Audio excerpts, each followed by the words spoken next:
After entering all the tag and measurement information, it then sends you on to part 2. And it'll automatically send you to part 2, but the reason we do have a split up is so that you do have the option of doing it separately. Part 1, you kind of need the item more in your hands so that you can measure and check the tag for all the information. Part 2 is kind of more based on the design elements. That way you could almost do it just looking at pictures, so you can kind of do it a little more on the run. And so it starts you out at the color page. And you go in order of the most prevalent color, so that way it makes sure the first color you enter is what is used for the item specific and is also in the title. The second color is also listed in the title but is not shown in the item specific. Then as you go down the list, the remaining items are all shown in the description but not shown elsewhere. So let's say it's purple, beige, light pink, and white.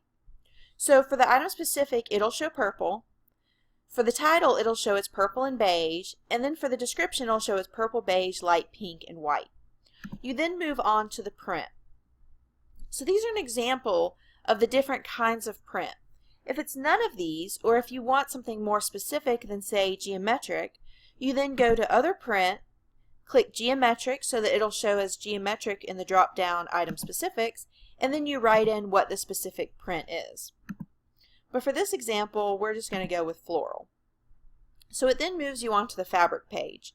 Now, the most common entry here will be NA, because if it's not any of these specific fabric types, then you'll do NA, and that way, in the item specific and in the title, it'll show as actually the material that you entered.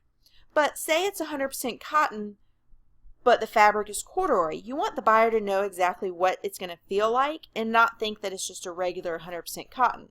So that way you would select corduroy or say denim, and that way they know exactly what it is that they're getting.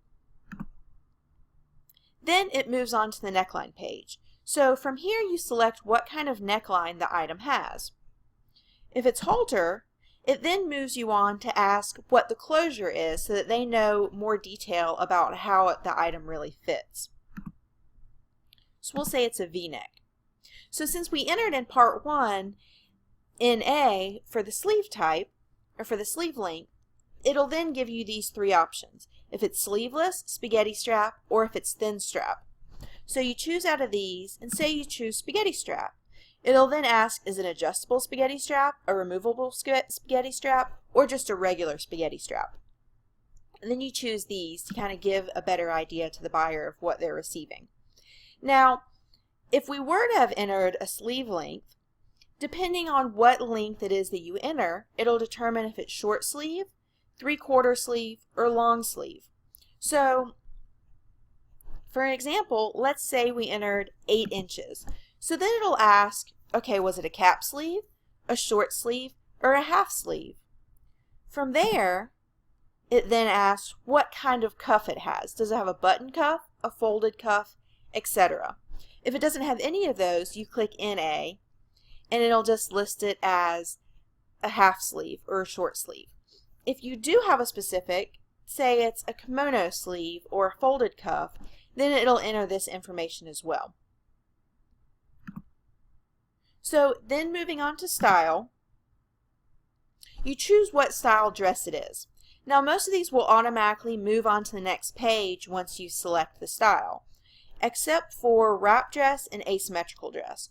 So if you choose as an asymmetrical hem dress, it'll ask if it's a high-low, an asymmetrical, or a handkerchief hem.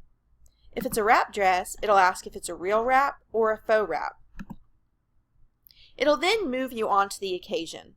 So this is one of the item specifics that is chosen. So it'll ask if it's casual, club wear, cocktail, formal, wear to work, summer, or little black dress. This kind of gives the buyer a little better feel of the item.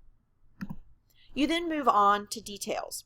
So these are all the very common details that are used for dresses. And it'll enter it all into the description, as well as a few that'll be entered into the title if they're important. So embroidered, sequin, and beaded are all entered into the title because those are pretty important elements. The other ones are kind of more just listed in the description so that the buyer knows exactly what it is that they're getting. So if it ties at the waist, has a hidden back zipper, built-in boning, and maybe button chest, all these are shown in the description. If there's additional elements that you want to add, you can enter that under Other, write it in, click Add, and then move on to the next. So this takes you to the trim page. So this is more, instead of an overall design element, this is more if there's something only at the neckline, if there's something listed only at the bottom hem, this is where you would enter this information.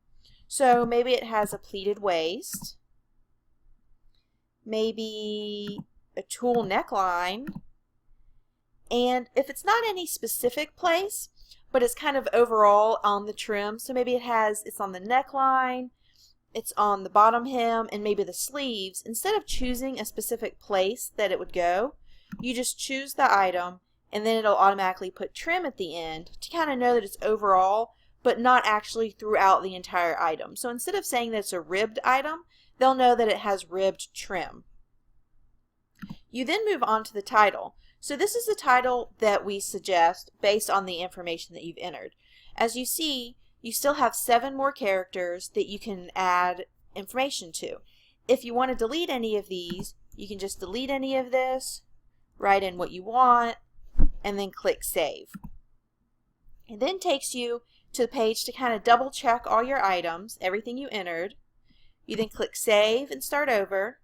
It'll take you to the barcode to where you can print a barcode. If you choose just to show the number, this is where it'll show you your number.